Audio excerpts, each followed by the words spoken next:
Unang pagbasa. Pagbasa mula sa aklat ni Sirach. Ang matamis na pananalita ay nagpaparami ng kaibigan, at ang magiliw na dila ay nagdadala ng mabuting pagbati. Magkaroon ka ng maraming kakilala, ngunit isa lamang sa 1,000 ang iyong maging tagapayo.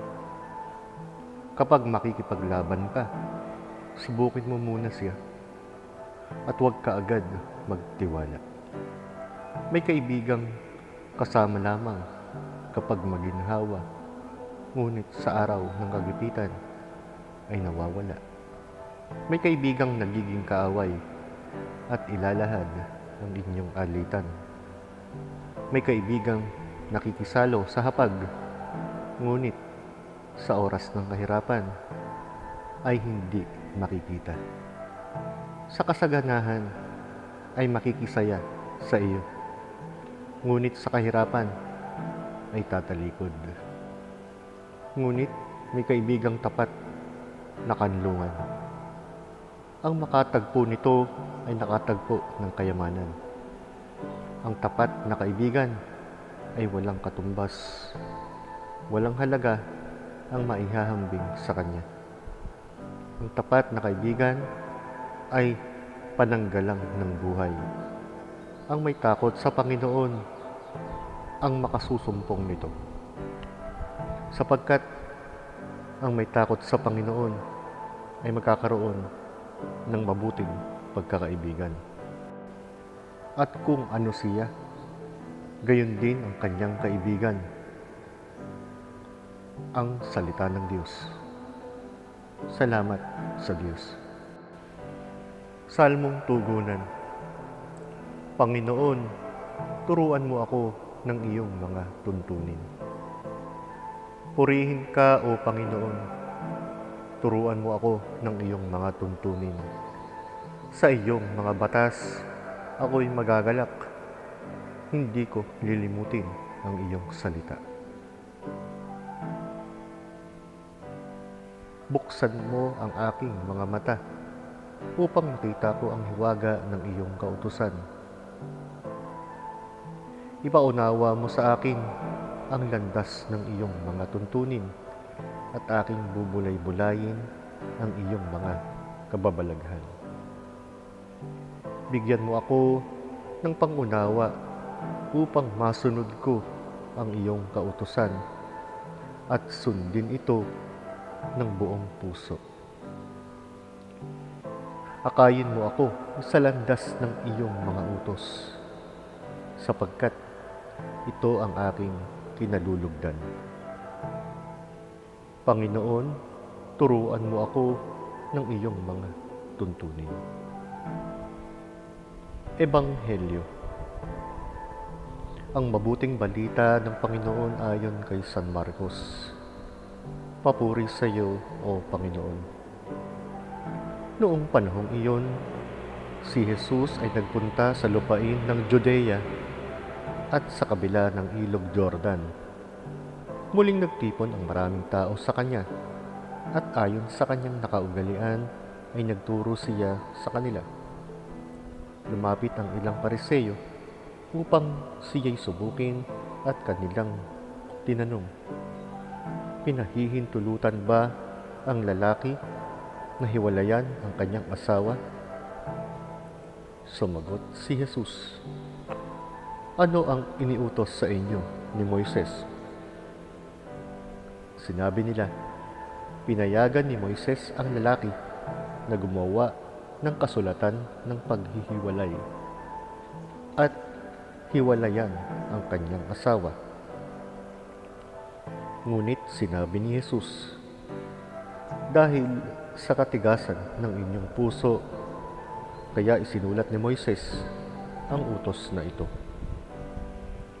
Ngunit mula pa noong pasimula ng paglikha, ginawa sila ng Diyos na lalaki at babae.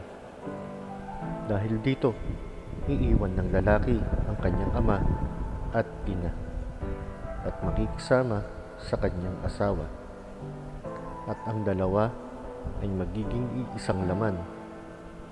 Kaya hindi na sila dalawa, kundi iisa. Kaya't ang pinagsama ng Diyos ay huwag paghiwalayin ng tao. Pagpasok nila sa bahay, muli siyang tinanong ng mga alagad tungkol dito. At sinabi niya sa kanila, ang sino mang humiwalay sa kanyang asawa at mag-asawa ng iba ay nagkakasala ng pangangalunya laban sa kanya.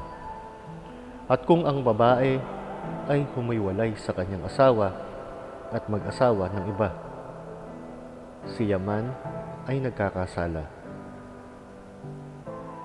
Ang mabuting balita ng Panginoon. Pinupuri ka namin, Panginoong Hesukristo. Pagninilay. Ang mensahe ngayon ay umiikot sa katapatan at tunay na ugnayan. Sa unang pagbasa, malinaw ang babala. Hindi lahat ng kaibigan ay tunay. May kasama lamang sa kasaganahan, pero nawawala sa kagipitan. Ngunit ang tapat na kaibigan ay kayamanan. At sinabi pa, ang may takot sa Panginoon ang makasusumpong nito.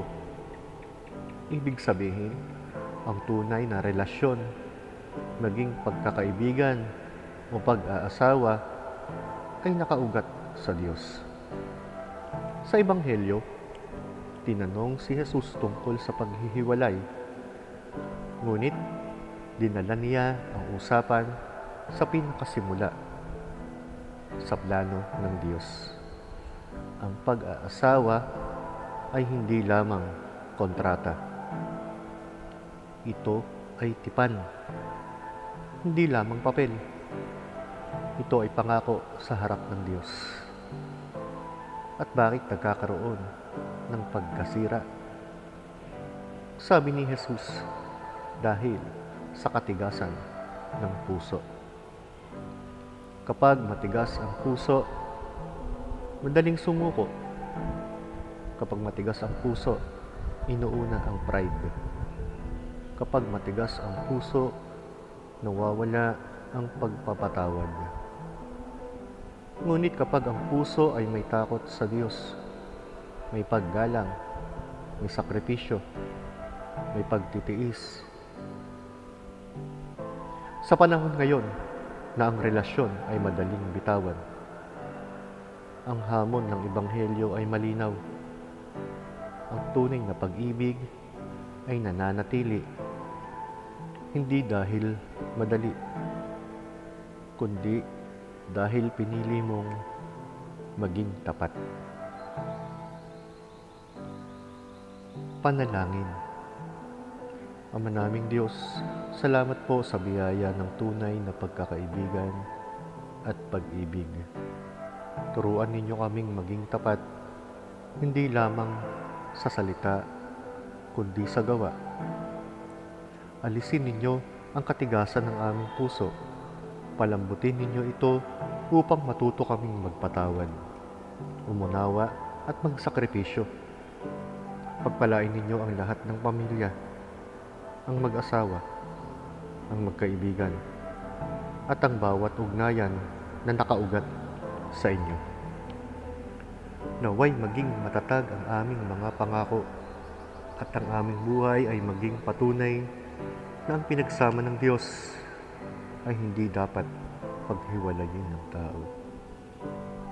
Amen.